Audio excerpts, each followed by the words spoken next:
কেমন আছো? আশা করি ভালো আছো। আজকে আমি একটা রেসিপি তৈরি করব। সেটা হলো এই যে এখানে দেখো দুধগুলো আগেই আমি জাল করে রেখেছি। এই দুধ দিয়ে একটা মিষ্টান্ন তৈরি করব। আর দেখো মিষ্টান্ন এখানে চাল নিয়েছি, যাহা চাল, দেখো একদম ছোট ছোট চাল, ভীষণ সেন্ট চালটা। আর এখানে দেখো আমি এখানে গুড় নিয়েছি, খেজুরের গুড়। এই গুড় দিয়ে আমি মিষ্টান্নটা তৈরি করব। তোমরা সঙ্গে থেকো, পুরো ভিডিওটাই দেখো। এখানে কয়েকটা কিশমিশ নিয়েছি, দেখো এখানে কিশমিশও আছে। তোমরা সঙ্গে থাকবে, পুরো ভিডিওটাই দেখবে আমি কিভাবে মিষ্টান্নটা রান্না করি।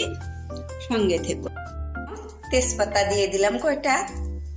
কড়াইটা কিন্তু জালে বসিয়ে দিয়েছি দুধটা আমি আর একটু জাল করে নিব।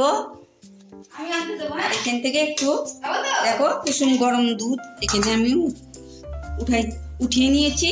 এটার মধ্যে আমি একটু আমুল মিক্স করব। এখানে একটু আমি আমুলটা দিলে খেতে আরো ভালো লাগবে, মিষ্টান্নটা ভালো হবে। আমুলটা আমি গুলে নিব।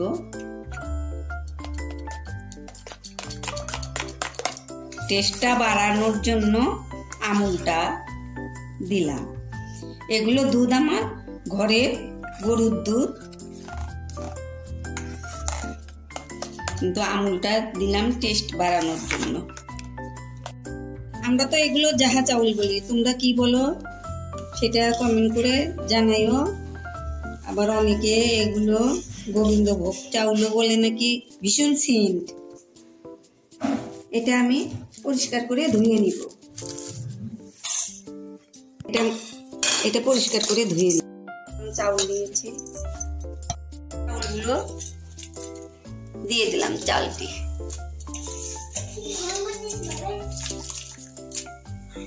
লাড়া দিতে হবে, নাইলে নিচে লেগে ধরে।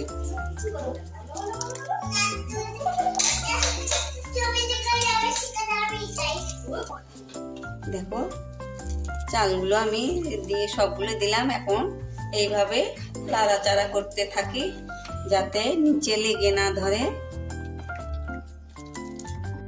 আমুল গুলাটা দিয়ে দিলাম।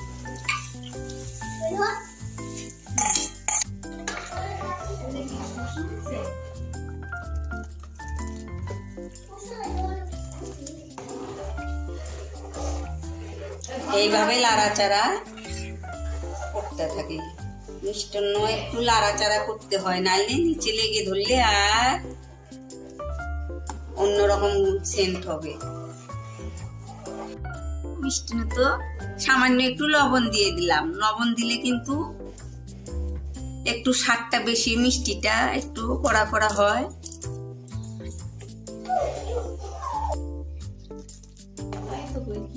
দেখো কিশমিশ গুলো এগুলো দিয়ে দিলাম।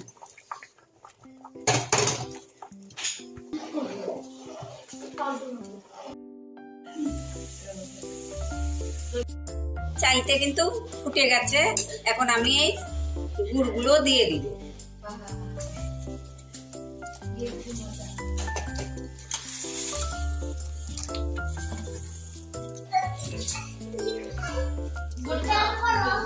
দেখো গুড়টা দিলে একটু জল জলের মতো হবে, পাতলা হয়ে যাবে। পরে আবার একটু জাল দিয়ে ঘন করতে হবে। হয়ে গেছে। এটা ঠান্ডা হলে আরো টেনে যাবে। হয়ে গেছে। এখন আমি নামিয়ে নিব। নামিয়ে নিয়েছি। দেখো এই ঠান্ডার দিনে খেজুরে দিয়ে পায়েস বানালে ভীষণ মজা লাগবে। খেজুরের গুড় দিয়ে দেখো মিষ্টান্ন এই ঠান্ডার দিনে তো খেতেই হয়, ভীষণ ভালো লাগবে। এগুলো দেখো আমি নামিয়ে নিয়েছি।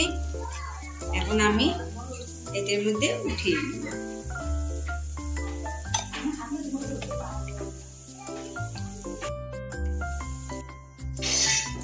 হ্যালো বন্ধুরা, দেখো আমার পায়েসটা কিরকম হয়েছে। দেখো খেজুর গুড়ে পায়েসটা দেখো দেখো, এটা সব টেনে যাবে।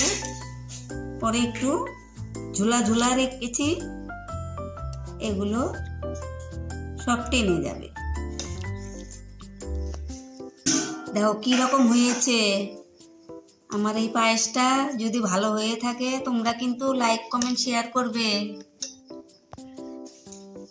তুমি একটু খেয়ে দেখো তো কি রকম হয়েছে।